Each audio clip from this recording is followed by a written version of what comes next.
মালিক, গত 1 মাস ধরে আমার মেয়েটা অসুস্থ। গত সপ্তাহে আমি টাকা চাইছিলাম, আপনি দেন নাই। যদি আজকে দিতেন তাহলে আমার মেয়েটারে ডাক্তারের কাছে নিয়ে যেতাম। এত কি এর অসুখ তোর মেয়ের? তোর মায়ের বয়স কত? মালিক 18। তুই এত কিছু বুঝবি না, ওর তো ডাক্তারের কাছে যাইতেও না, ওর লাগবে অন্য কিছু। তুই একটা কাজ কর, তোর মায়ের তুই আমার কাছে রাখা দিয়েছে। টাকা দিয়ে কি করবি? ওর যা লাগবো সব আমি দেবো।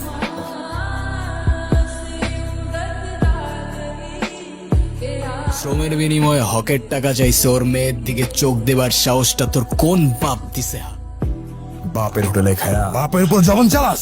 শাকিল,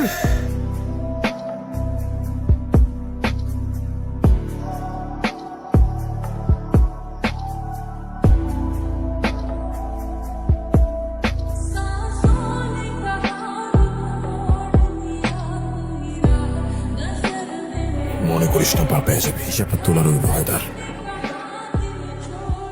আর তুমি কি বুঝে আমার ভাইয়ের গায়ে হাত তুলতে গেছো? তোর ভাই কি করছে সেটা শুনোস নাই? আমার ভাই কি করছে, সে ভালো না খারাপ সেটা আমার জানার দরকার নেই, কিন্তু তোমার এটা জানতে হবে সে আমার ভাই। তার গায়ে হাত দিলে সে আর যাই হোক তার বোনের সঙ্গে তোমার বিয়েটা অ্যাটলিস্ট দিবে না। তো তুই আসলে কি বলতে চাইতেছিস? না, আমি আর কিছু বলতে চাচ্ছি না। যা ইচ্ছা করো, মরে গেলে বুঝবা। আসসালামু আলাইকুম কমল ভাই, কেমন আছেন? ওয়ালাইকুম আসসালাম, কি অবস্থা? জি ভালো। কেমন সব একটা কথা বলবো, যদি মনে কিছু না করেন। ওইটা আপনার মাইয়া না? মা তলের উপরের লোক এখানে কি করে? ওটা আমার মাইয়া না। হ্যাঁ, তুই বেশি কথা কস, তোর কাছ তুই কর। বাবা কে মারছে তোমারে? মা বাবা কিছু বলে না কেন? আমি কি করছি? আমার কই নিয়ে যেতেছ? ও নিয়ে যেতেছি, এখন টের পাবি। চল। ওর পোলাটা কই? ওর পোলারা তো পাইনি কাকা, কারের মধ্যে খালি এরা দুইজনই আছে। করিম, তুমি তো নিজে নষ্ট হইছো, পোলাটারও নষ্ট করছো। আলার পুতের তো জুতা মারা উচিত। কি কইতেছেন আপনারা? হইছে এটা কি? আমার তো কেউ কিছু কইলই না। চিন্তা করছেন কাকা, জানার বাচ্চা নাকি কিছুই জানে না। তোমার পোলা শিকদার সাহেবের মেয়েকে নিয়ে ফুসলায় ফাসলায় নিজে করে বেড়াতে আছে, তা বলতে আমার লজ্জা লাগে। করিম কিন্তু আমাদের গ্রামের লোক। ভুল যেহেতু করেই ফেলছে, শাস্তি তো একটা দিতেই হইব। কাকা, আমি ওকে চিনি। ওরে পুরো গ্রামের মধ্যে গলার মধ্যে জুতার মালা দিয়ে যদি আমি ঘুরাই, ওর পোলার উচিত শিক্ষা হয়ে যাব। ওরে আজকে শায়েস্তা করবো ভালো মতো।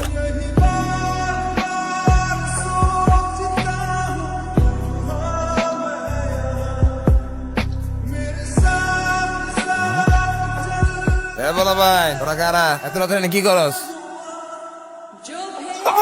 কারা তোরা? এনে মারতেছস কেন? যার গায়ে হাত দিছস, গলায় জুতার মালা পরাইছস, ওইটা আমার বাপ। তোর এবারের মতো জানে বাঁচতে, পরের বার আর ছাড় পাবি না। ওগো মেয়ের লগে প্রেম করতে যাস না তুই? ওরা আমাকে 1000 বার কিনতে পারে, 1000 বার বেচতে পারে। তোর কি আছে রে? তোর কি অকাত আছে? খালি বড় বড় কথা না? কি রে, কি হয়েছে? ওরা শুধু গায়ে না, আমার বাপ মার সম্মানে আঘাত করছে। ওরা এইটা দেখাইছে যে ওরা কোন জায়গায় আর আমরা কোন জায়গায়। আমরা এখন কি করব? ক্ষমতায় তো আর ওদের সাথে পায়রা উঠবো না। কেন পারবো না আমারে বল? এই তফাৎ দূর করতে হইলে আমাদের দরকার শুধুমাত্র টাকা। বন্ধু, আমরা যদি কোনো জায়গায় গিয়ে একটা টাকার বাক্স পাইতাম, তাহলে আমাকে সব দুঃখ দূর হয়ে যেত। তাইলে দুঃখ দূর করার জন্য রেডি হও, কারণ কোথাও যাওয়ার দরকার নাই, টাকার বাক্স এইখানেই আছে। কারণ আগামী 24 ঘন্টার মধ্যে আমরা গায়েব করতে যেতেছি। কিন্তু এটার সামনে তো সারাটা দিনই পুলিশ থাকে, আমরা কেমনে কি করবো? ওটা পুলিশ না, গার্ড, দারোয়ান। তোদের শেষ হইলে এবার একটু কাজের কথায় আসি। হ্যাঁ বন্ধু,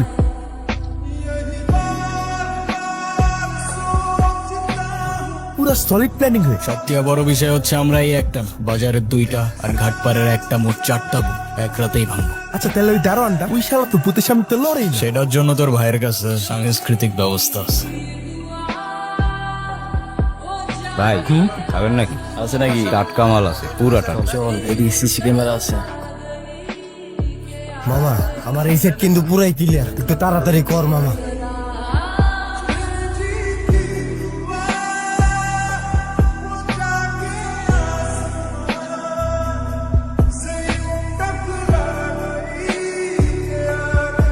আমার বন্ধু শাহিনগঞ্জের এমপির পোলা, আবার ওর লগে তোর বিয়ে ঠিক করছে। আমারই কিছু জিজ্ঞাসা না করে আমার বিয়ে ঠিক করার অধিকার তোমাদেরকে দিস। করবো না আমি এই বিয়ে।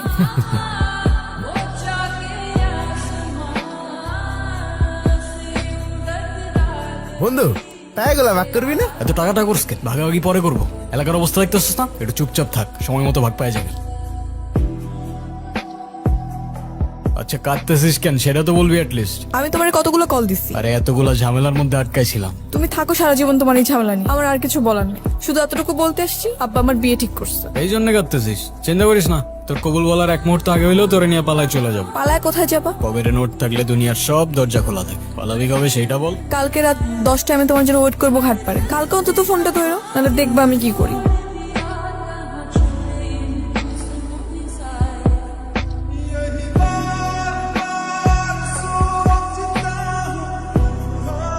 তোরা এখানে এমনিও তোদের ডেকে যার যার ভাগ বুঝাই দিত। টাকা এতদিন এখানে রাখছিলাম বুঝছস। ওরে এখনই মাইরা লাই তুই, ওরে যদি এখন না মারি পরে তো আমরাই ফেসে যাবো। প্লিজ দোস্ত তোর মারিস না দোস্ত, ও আমগরি তো বন্ধু।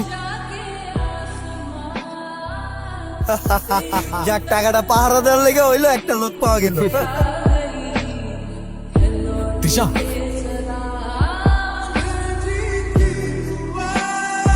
বাজান আমার হায়দারে দেখছো তোমরা? আমি দেই নাই কাকা, তোমাদের সাথেই তো চলাফেরা করে সবসময়। আমি তার মনের বলে একটু বকাবকি করছি। ও বাড়িতে বাইরে হয়েছে আর বাড়িতে যায় নাই বাজার। সেইভাবে ও তোমরা বাড়িতে নিয়ে আসার ব্যবস্থা করে বাবা। খবরদার ইমোশনে পইরা কাউরে কিছু করবেন একদম। ওই পাথর দিয়ে সিগল ভাঙবো, পাগল হয়ে গেছে। এই নে এনে 4টা রুটি আর এক বোতল পানি রেখে গেলাম। এই সপ্তাহে আর কিছু পাবি না, আবার পরের সপ্তাহে বুঝছস? খায়া লইস। ওই চল, এই পরেটা গেল এলো। এমন একটা ছেলের জন্য নিজের জীবন শেষ করে দিতেছস, যে ছেলে নিজেই তোর রেখে পালাই গেছে। আমরা তো তোর খারাপ চাই না বই, বিয়েটা করে ফেলাম। ভাই হিসেবে তোর কষ্ট দেখতে আর ভালো লাগে না। আমি ভাই হিসেবে তোর খারাপ চাই না।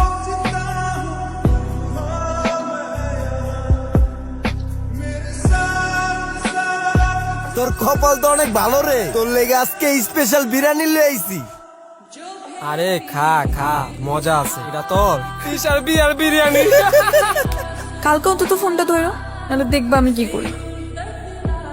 তিশা আমারে প্রতিদিন জিগাইতো হায়দার কই, শালি বেচারি। জওয়ান সামলায় কথা বল হারাম খোর।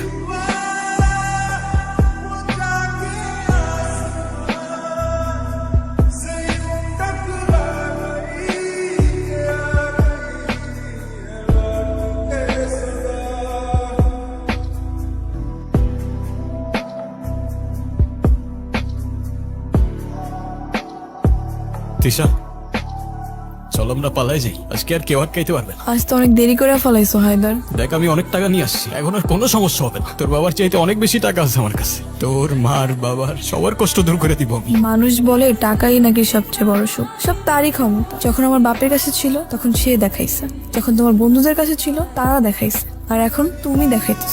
মাঝখান থেকে তোমার বাবা মা আর আমার কথাটা একবারও চিন্তা করলাম। তবে আমি তোমার বিশ্বাস ভাঙিনি। আমি তোমার তো হইতে পারি নাই, কিন্তু আমি অন্য কারোরও হই নাই হায়দার।